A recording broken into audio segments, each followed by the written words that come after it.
PM Modi की मां हीराबेन की तबीयत बिगड़ गई है। इलाज के लिए अस्पताल में भर्ती कराया गया है। आपको बता दें कि गुजरात सीएम के चीफ प्रिंसिपल सेक्रेटरी अस्पताल पहुंचे हैं। अहमदाबाद एयरपोर्ट पर वीवीआईपी मूवमेंट बढ़ गई है।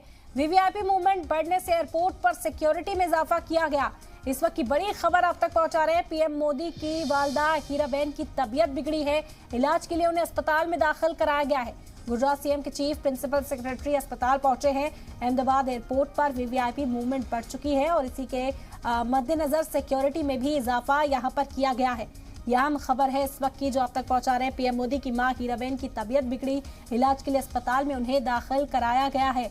गुजरात सीएम के चीफ प्रिंसिपल सेक्रेटरी अस्पताल पहुंच चुके हैं, जहां पर हीराबेन को दाखिल कराया गया है। इसके अलावा अहमदाबाद एयरपोर्ट पर वीवीआईपी मूवमेंट जो है वो बढ़ चुकी है। उसमें इजाफा होने के साथ ही सिक्योरिटी में भी इजाफा किया गया है। बड़ी खबर है इस वक्त की पीएम मोदी की वालदा से जुड़ी हुई। आपको बता दें कि पीएम मोदी की मां हीराबेन की तबीयत बिगड़ी, जिसके बाद उन्हें आनंद फनन में अस्पताल पहुंचाया गया।